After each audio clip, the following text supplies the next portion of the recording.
Vamos a hablar de economía con Ricardo Delgado, que es el referente económico de Sergio Massa. Déjenme mostrarles 2 o 3 placas de lo que está pasando con la economía argentina y un dato que se conoció hoy de una ampliación, mega ampliación del presupuesto en 23 mil millones de pesos. Se amplía el presupuesto, los fondos, los recursos que tiene el Estado para gastar en 23 mil millones de pesos, fundamentalmente en el sector energético. ¿Pero qué está pasando en la Argentina? Bueno, que hay devaluaciones en todos los países de la región que le están metiendo mucha presión a la Argentina.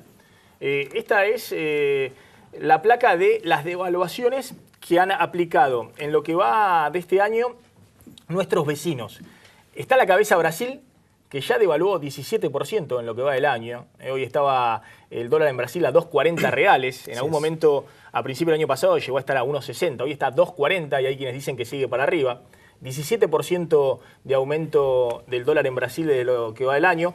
Argentina es el segundo país que viene aumentando el dólar en lo que va del año, 14% prácticamente, pero no alcanza a Brasil. Y después el resto de los países también está dejando que el dólar suba, porque se están yendo capitales de todos los países. Incluso países donde entraron muchos dólares en los últimos años, a diferencia de Argentina, Perú, Colombia, Chile, también están con devaluaciones importantes. Esto le mete presión a Argentina. Y el otro tema que le mete mucha presión a Argentina es qué ha pasado con los precios relativos en estos tiempos, que ha subido todo, han subido muy fuerte los precios y el dólar se ha quedado bastante atrás respecto a la suba del resto de los precios. Estos son los aumentos de precios desde el 2003.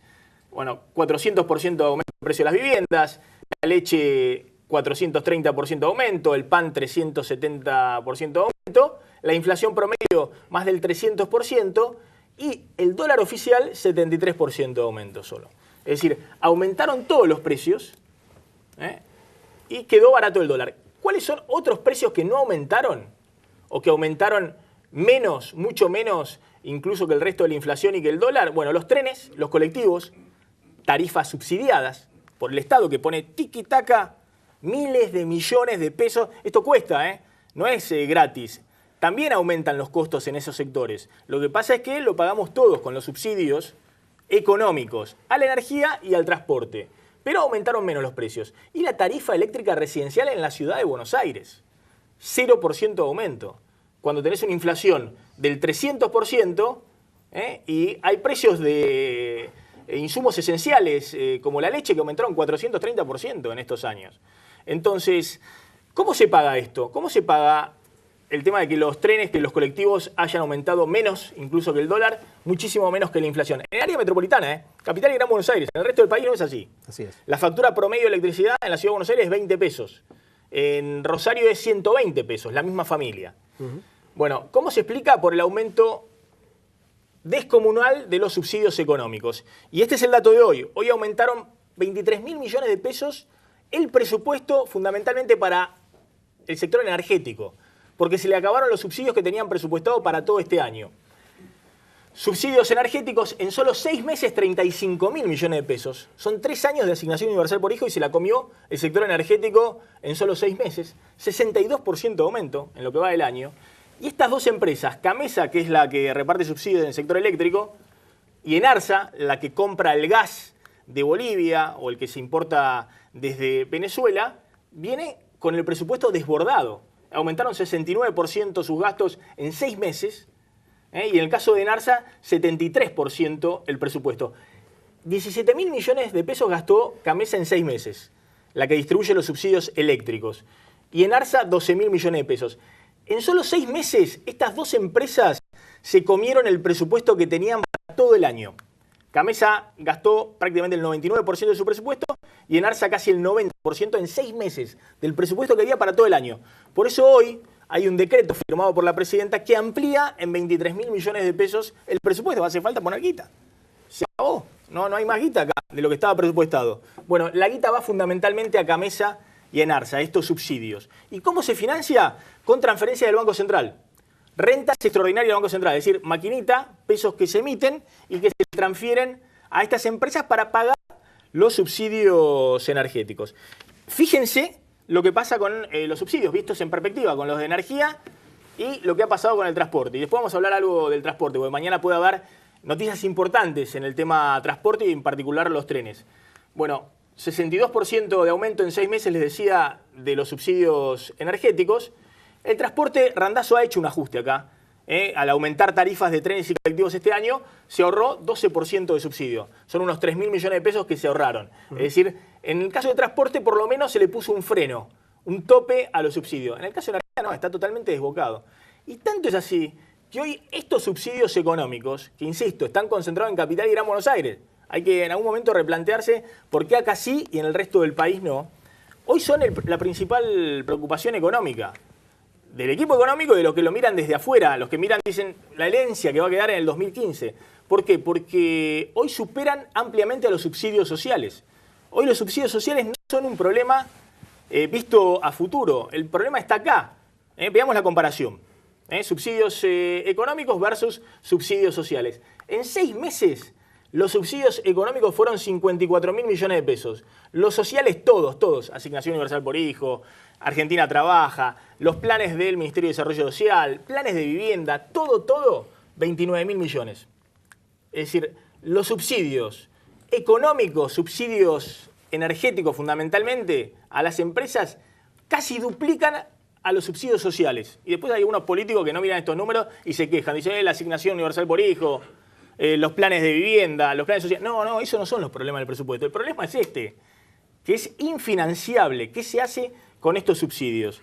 Estamos con Ricardo Delgado. A ver, uno mira esta foto y dice, Argentina tiene un problema cambiario porque están devaluando todos, dejó el dólar muy atrasado respecto al resto de los precios de la economía, tiene un problema enorme de que está emitiendo billetes porque sigue financiando estos subsidios, que en muchos casos son injustos, benefician a sectores, en el caso energético, que no deberían recibir subsidios. ¿Cómo es la salida? Porque el gobierno dice, sí, todo esto está muy bien, pero la salida que propone Massa y otros dirigentes de la oposición es la devaluta, la devaluación, el ajuste fiscal salvaje. Bueno, buenas noches, Maxi. Lo primero, atrás de todo esto están 7 años consecutivos de inflaciones entre el 20 y el 25% anual. Claramente estos números lo que reflejan es eso. Vos ves que en tu primera placa mostrabas que la inflación creció más de 4 veces en estos 10 años y se aceleró fuertemente a partir del año 2007. Entonces, me parece que lo primero que hay que hacer para empezar a resolver estas cuestiones es encarar en serio el problema inflacionario. La Argentina no puede sostener tasas de inflación de esta naturaleza porque todos los desarreglos macro empiezan a mostrar estos números tan preocupantes, sobre todo en la cuenta energética. Coincido que los subsidios al transporte incluso han caído en términos reales, porque cayeron nominalmente, si le pones la inflación, ya cayeron más. Primera cuestión. Segunda cuestión, nosotros no somos los que proponemos una devaluación. No se arregla la situación económica argentina con una devaluación.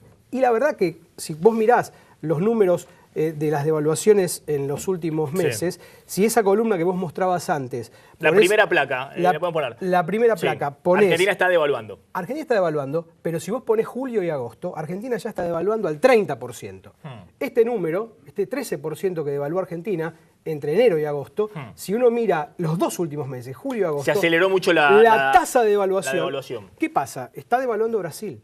Y el Banco Central lo que está haciendo es correr atrás del real brasileño, porque es hoy nuestro único mercado, en particular en el sector automotriz, que nos está comprando con una dinámica interesante. El resto de los mercados de exportación argentinos, producto de esta situación, y además de que el mundo desacelera su crecimiento, están bastante complicados. Entonces, me parece que lo que hay que dejar muy en claro es que el Frente Renovador no busca una devaluación, no la persigue, que el que está devaluando hoy es el gobierno. Estos 2 últimos meses, el que devalúa por encima del aumento de precios y le agrega incluso algunas centésimas a la inflación es el propio gobierno. Ahora, ¿está mal que el gobierno siga esta política cuando todos los vecinos están devaluando? A ver, no, de lo que se trata es de ordenar la política macroeconómica. Vos no podés atacar la inflación si vos devaluás solamente sin hacer nada. Claro, claramente. Es un desquicio, van los precios atrás. Exactamente. Atrás de estas devaluaciones de los otros países hay esquemas económicos que son ordenados, consistentes, que tienen en estos procesos devaluatorios un esquema y un andamiaje consistente atrás. Sí, Brasil está devaluando. Le está faltando 20% entre agosto y mayo.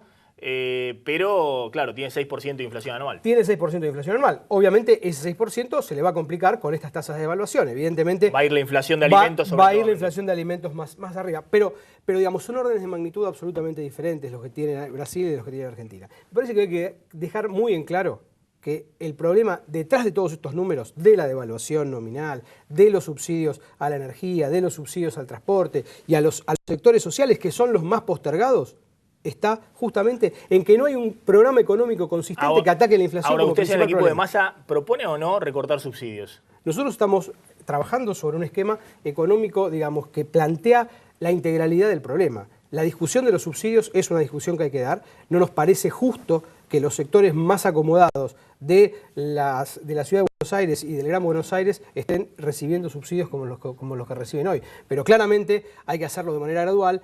Estos órdenes de magnitud, de diferencia de precios relativos, de diferencia de cómo se mueven los distintos precios, demuestran que en estos últimos años la brecha y el problema de precios relativos se amplió. Sí, si uno quisiera quitar todos los subsidios de golpe, tendría que aumentar, no sé, 300%, 400% la tarifa de luz, de gas, de... Pero Maxi, a ver, el gobierno cuando gana las elecciones en octubre del 2011 con el 54% habló de la votos, sintonía fina, sí. a los 4 días habló de la sintonía fina y estaba dentro. ¿Sintonía fina qué es? Corrección macroeconómica, llamalo ajuste. Y estaba este esquema de subsidios o de reducción de subsidios. El gobierno después se asustó. ¿Massa está haciendo demagogia con el tema de los anuncios para jubilados o para ganancias? No, al contrario. Hay una discusión, ¿no? Bueno. Del gobierno salió Insaurral, del propio Daniel Sí. Scioli, a decir Scioli que está poniéndose al hombro la campaña del Frente para la Victoria, a decir que cuando Massa plantea el 82% para los jubilados, está haciendo demagogia. A ver, ¿Plantean ustedes el 82% para los jubilados? hay que trabajar sobre un fortalecimiento fuerte del tema de los ingresos jubilatorios, claramente. Y estamos en estas semanas lanzando un proyecto de ley concreto que va a mejorar sustancialmente el haber de los jubilados. Pero el ingreso de los jubilados, el sueldo de los jubilados. Exactamente. ¿Hay fondos hoy para mejorar por encima de la movilidad por los dos aumentos al año? ¿El de marzo y el de septiembre? Por supuesto. Utilizando inteligentemente algunos recursos se puede hacer. Y ¿De dónde? lo vamos a plantear, bueno, por ejemplo, el Fondo de Garantía de Sustentabilidad, por ejemplo. Pero bueno, todavía estamos terminando los últimos detalles. Lo que me parece que es importante marcar es que tanto Miguel Peirano, ex ministro, como Martín Redrado y yo, estamos trabajando en el proyecto que fue el único espacio que presentó en las PASO, 20 días antes de las PASO, un proyecto legislativo concreto que incluye no solamente la mejora del salario de los trabajadores, elevando el mínimo no imponible de ganancias, sino también un hecho central. Las pymes hoy pagan impuesto a las ganancias si reinvierten sus utilidades. Nos parece un sinsentido cuando están muy castigadas en términos de rentabilidad y sobre todo porque no están generando el empleo suficiente. Y además, perdón, sí. La otra pata central del proyecto de reforma, digamos, en términos de ganancias que planteamos es que pague la especulación financiera. Que pague la especulación financiera. La verdad que celebramos que el gobierno empiece al principio a tibiamente discutir la cuestión de renta financiera. Muchos de los diputados que hoy están en el Parlamento del oficialismo presentaron proyectos que fueron cajoneados sistemáticamente y hoy están diciendo que van a consensuar un proyecto de reforma financiera, de renta financiera, que de alguna manera empiece a dar más equidad al sistema. A ver, dos cosas. Una, suba el mínimo no imponible de ganancias. ¿Usted lo quieren llevar a cuánto? ¿12.000 pesos? Lo queremos llevar a 10.700 para solteros y a 15.000 brutos para casado con 2 hijos. Casado con 2 hijos. Que hoy está en 8.000, casado con 2 hijos. No, hoy está en 11.000 y monedas, exactamente. Hoy está en 11.000 en bruto. En bruto. Y usted lo quieren llevar a 15.000. A 15.000. A partir del cual se paga ganancias. Así es. Y hoy solteros está en cuánto, en 7.000. En 8.400. En 8.400 lo quieren llevar a 10.700. 10.700. Ahora, ¿hay margen fiscal para eso? Porque estamos diciendo que el gobierno está imprimiendo para pasar le dinero a las empresas que tienen que pagar los subsidios económicos. A ver. Está imprimiendo billetes, porque no tiene dónde sacar. El gobierno tiene que establecer prioridades, básicamente. Las prioridades de gasto hoy pensá que el 30% de los operarios industriales pagan impuestos a las ganancias. Pensemos que todos los estratos de ingreso, incluso los más pobres, según la encuesta permanente de Bares, hay una parte chica, pero que paga impuesto a las ganancias. Es un sinsentido. Hace 10 años, apenas el 25% de los asalariados pagaba impuesto a las ganancias. Entonces me parece que, de los ingresos altos, me parece que el punto central es pensar cómo reordenar y reorientar algunas decisiones, sin duda, porque finalmente no es justo que un especulador financiero, por ejemplo, no pague. Está bien, pero yo le planteo eso. Tiene que ver con... No, bueno, pero el tema de. Está bien, grabar la renta financiera argentina lo tiene que hacer porque está grabada en todos los países de la región. En Brasil, en Chile, en Paraguay, en Estados Bolivia, Unidos, en Uruguay, en obviamente en Estados los países Unidos. centrales, en Estados Unidos, en Europa. Ahora, no te va a dar ingresos hoy. para financiar Sí, claro. la suba del mínimo imponible. No, hoy no, de un día para el otro no te va a dar ingresos No, de un día para el otro grabar no. la renta financiera. De un día para el otro no, pero digamos, va a haber un bache, un cierto bache va a haber, que se toman decisiones, así como se están tomando estas decisiones permanentemente de adecuar el presupuesto a los mayores recursos, que lo viene haciendo sistemáticamente el gobierno hace muchos años, esto no es nuevo, Sí. la reasignación de partidas y los excedentes de recaudación se aplican de manera discrecional. Bueno, existe margen para poder hacerlo. Nosotros, insisto, hemos trabajado un proyecto que dentro de estas tres patas tiene solvencia fiscal y tiene capacidad de ser pagado sin generar situaciones complicadas. Le hago la última. ¿Massa está proponiendo estatizar todos los trenes? Estamos trabajando en una idea de que a los fines prácticos, hoy los trenes de pasajeros son estatales. Toda la guita la pone el Estado. Casi a el través de los 80% de los ingresos operativos que tienen los ramales, las líneas ferroviarias, son del Estado. La inversión que está haciendo hoy el ministro Randazzo la pone el Estado. La renovación de vías, que es importante, es una inversión importante. Digo, finalmente estamos de alguna manera generando las condiciones para que vuelva el ferrocarril de pasajeros bajo ciertas condiciones al Estado. Este puede ser un anuncio importante de las próximas horas del gobierno, a través del ministro de Interior y Transporte, Florencio Randazzo. Se habla de un decreto que saldría en los próximos días para estatizar el San Martín, el Belgrano Sur y el Roca, que son las únicas líneas ramales que siguen con concesionarios privados. Igualmente las empresas se quedarían con la operación todavía, pero se las pondría dentro de este organismo mixto público-privado para hacer un paso previo a la estatización. La última, ¿ustedes quieren deshacer el tema de la privatización de las AFJP? No, absolutamente al contrario. En el año 2007, un año antes de estatizar las AFJP, Sergio Massa escribió un libro específicamente planteando por qué las AFJP no funcionaron. La verdad que me parece que estos argumentos se ha planteado, pero incansable, en forma muy clara y muy categórica y digamos, muy concreta, que el Estado es el que tiene que administrar los flujos y el stock de los futuros jubilados. Absolutamente no. Las FJP no funcionaron, generaron costos, desfinanciaron al Estado y fueron un mal esquema. La jubilación tiene que seguir siendo pública. Gracias, Delgado, por haber estado esta noche Gracias. en Plan M. Vamos a